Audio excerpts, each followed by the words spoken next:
Hello and welcome to my June reading wrap up. I read, I think 10 books this month, which is a lot for me. I think this is my second best reading month ever. And as always, I give my reviews on the day that I read the book. So the videos kind of bounce around to me on different days because I love to give my reviews like right fresh after I finish the book. And then I also love to do if this book was a Pinterest board, basically just images from Pinterest that to me really fit the vibe of the book, really explain it in image form really well. So if you want to follow me on Pinterest, I have so many book boards on my Pinterest and I spend a lot of time putting them all together. So yeah, I'll have my Pinterest linked below if you want to see more book boards that I've made. And with that, let me tell you about the book that I just finished. The Fine Print by Lauren Asher. This book was so good. I would give it, I think, 4 stars. I've definitely read other romances that I've been way more obsessed with, but this was still a solid 4-star read. This book is about Rowan. He's a billionaire, super wealthy. His family owns Dreamland, which is an amusement park, basically like Disney World. He's definitely very closed off, very like brooding. And then there's Zara, who is an employee at Dreamland. She's like super optimistic, super fun. And so we've got a workplace romance and grumpy sunshine, which I think is such a good combo of tropes, and a billionaire. Like, come on. I don't know why I think like books about wealthy people is so interesting. And this book is the first book in a series. It's the Dreamland Billionaire series. Rowan has 2 other brothers. So we've got 3 billionaire brothers who are all in the theme park industry. And each book in the series is about a different brother, which I think is so cool. I'm definitely gonna be continuing the series. Overall, my thoughts, I love Zara and Rowan and I love their relationship. And the whole amusement park setting is just so cool. And I actually just filmed a 24-hour readathon and I read this book during the 24-hour readathon. So that'll be coming out soon, hopefully next week. So if you want to hear all of my thoughts while reading this book, then look out for my readathon next week. And also during that readathon, I read 2 other books, but I'm not gonna tell you what they are, so you have to wait for the readathon to see what they are. But these 2 books were also good, that's all I'll say. Then next, I also just finished reading The Great Gatsby by F. Scott Fitzgerald, and Blackstone Publishing is the sponsor of today's video. Blackstone has published so many groundbreaking books, both fiction and nonfiction, by so many incredibly talented authors. I actually read this book originally in high school, and I think this is the first book I've ever reread in my life, and it was so cool to reread it and kind of compare how I interpreted the book the first time I read it versus now. I think my absolute favorite thing about this book is that on the surface, it's very much about like opulence and wealth and Gatsby and the parties he throws and this romance, but when you really get into the heart of the book, it's definitely a kind of sad cautionary tale about the American dream and wealth and class and so many other topics. It's kind of this tragedy coded in all this opulence and mysterious wealthy world, which I don't know, I just love this book so much. I think it is so well written. Obviously, it is a classic for a reason. Also, look how gorgeous this cover is. Like, this is stunning. I would really encourage you guys to check out the audiobook. The narration is done by Tanner Buchanan, and he does such a cool job of like really bringing the world and the characters to life through the audiobook. And I know we're all going on our hot girl walks this summer, so now would be a perfect time to put some fun back into your reading with Blackstone's audiobook narration of The Great Gatsby. And I will have the link in my description so you can start listening to The Great Gatsby today. Okay, on to the next book I read. Tweet Cute by Emma Lord. I love Tweet Cute by Emma Lord. I gave it 4 stars. Super, super cute YA rom-com. It is about 2 high school students and both of their families each own a restaurant. And then one day the restaurants get into a big Twitter feud and the 2 high schoolers each run their family's Twitter account. So they are unknowingly fighting with each other on Twitter. And then they both also know each other in real life in high school. So there's a lot of ways that they are communicating, running into each other, and they don't even know it. And I just think that is such an interesting concept. And I also love that technology and social media is such a huge part of the book. I feel like a lot of books just kind of ignore the fact that today we're probably all on our phone like 5 hours a day. But I think it's really fun that this book like really plays into that, and it feels like so modern and current and like so realistic to high schoolers today. And it's also set in New York, and I also love when books like really take their setting and not just have it be a place the characters happen to be, but really infuse it into the story. And New York City is such a fun, cool place. So I love that Emma Lord has them like taking the subway and running around town, doing different things. But yeah, overall, it's just really cute and I really liked it.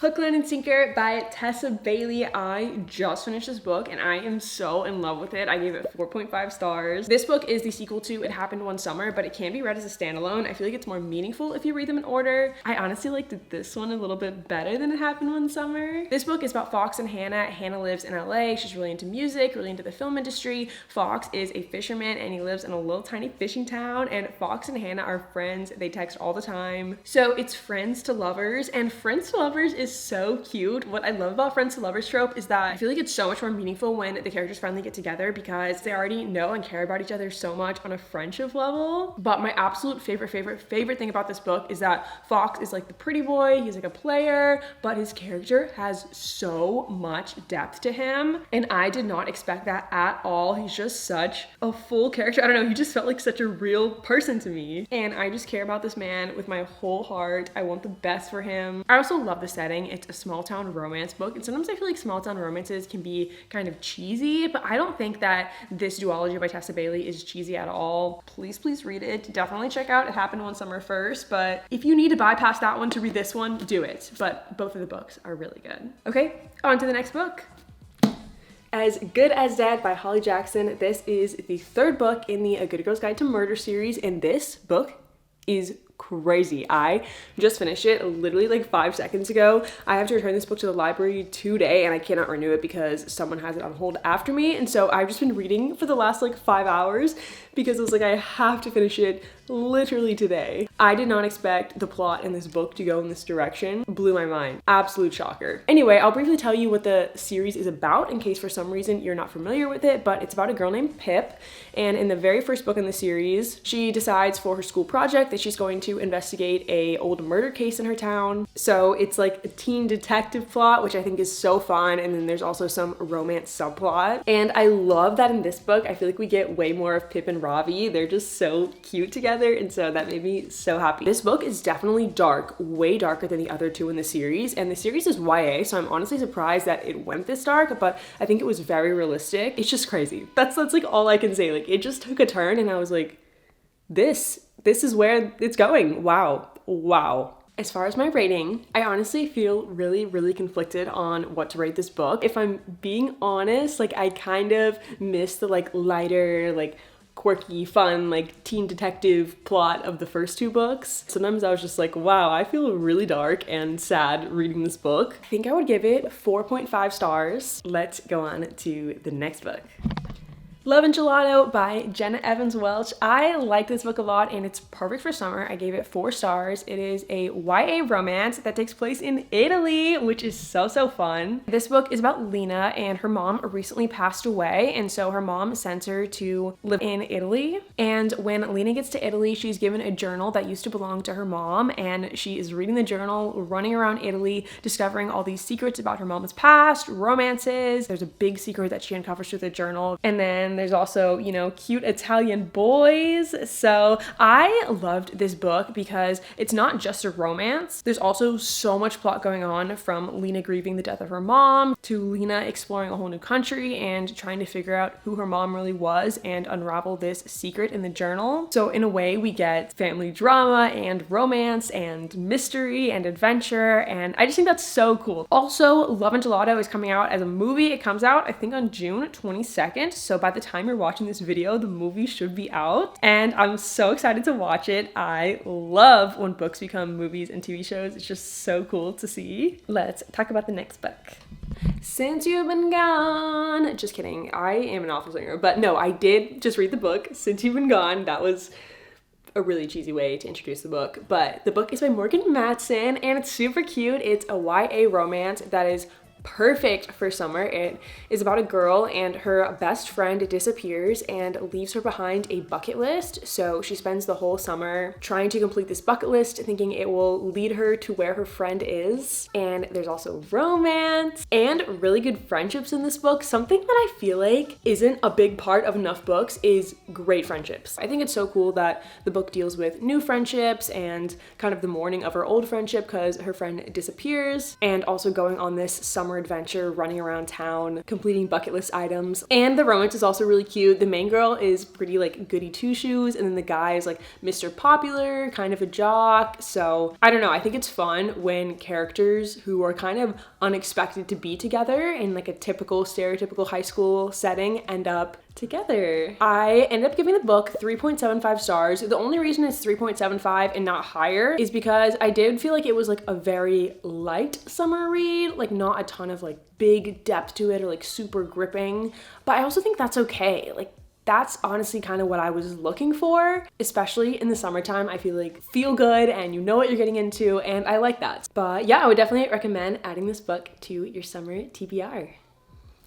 We have made it to the last book, We'll Always Have Summer by Jenny Han. This is the third and last book in the Summer I Turned Pretty series. And I gave this book 2.5 stars, which is the lowest rating that I have given a book this year in 2022. And I have thoughts on this book. I am putting this book last in this video, so that way I can talk about all my spoiler thoughts. But first, I'm gonna give you like a brief spoiler-free review, and then for everyone who has finished the series, we'll talk, okay? Okay, so first of all, if you're unfamiliar with this series, it is about Belly, and she spends every summer at this beach house with her mom and her brother and her mom's friend who has two sons, Jeremiah and Conrad. So that's the premise for the book. I think she starts out at 15 in the first book, or 16, around there, and then in this book, she's in her freshman year in college, so she has grown up through this series, which is so cool. And I love Belly, but she can be a flawed character. But again, she starts out at like 15, 16, so I think that all makes sense and makes it feel so realistic to a teenager. But by the time she's a freshman in college, I just expected there to be more personal growth on her part. And I thought writing wise that this book was so good. I was on the edge of my seat the whole time I was reading it. I read it in less than 24 hours, could not put it down. It's not 2.5 stars because it's poorly written or anything like that. I just found the plot really frustrating. That is honestly like all I can say spoiler free wise. So if you haven't read the series, I hope you enjoyed learning about everything I've read this month, and now I must ask you to leave because I need to talk some spoilers with the Summer I Turned Pretty girlies. Okay, now that the people who haven't read this book have left, let's talk. Can we talk about Jeremiah? I am a Team Conrad girl through and through, 100,000% Team Conrad, but I still love Jeremiah. Like, I just feel like in the first two books, he was so sweet, so like funny, so caring for Belly, and I really wouldn't have been mad if Belly ended up with either one of them in the end. I just did not see Jeremiah joining a frat, kind of gray area, cheating on Belly, and impulsively proposing to her as a form of forgiveness. Like, that is not the right way to go about a proposal. His character just kind of sucked in this book, and his character made a lot of bad choices, and I just feel like that's not the Jeremiah I know. Like, who is he? Not my Jeremiah. And then we have Miss Belly. I love Belly. I just feel like by now she should have grown up and matured more. And if anything, I think in this book, she's at her worst, like her least mature. Like, she has gone backwards in character growth. Somebody you're dating, I get it, characters can be young and impulsive, maybe insecure, you know, I don't know, but it was just so frustrating to read about. And then in the end, when they end up calling off the wedding, I felt like Belly called it off because she still had feelings for Conrad, which made things really complicated, which is definitely a good reason to call it off. But I never felt like she was like, oh, hey, maybe this was never a good idea to begin with. Maybe I deserve better than being proposed to right after being cheated on. The thing I think I'm the most frustrated about is I loved the epilogue, that a couple years later, a few pages we get at the end. I loved that. That is exactly the ending that I wanted. But tell me why it was like 3 pages long.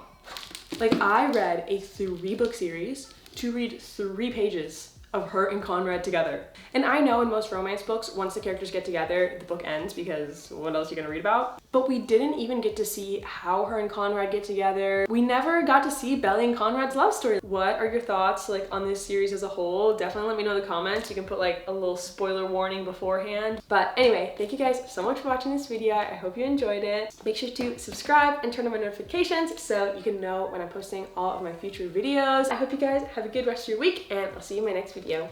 Bye!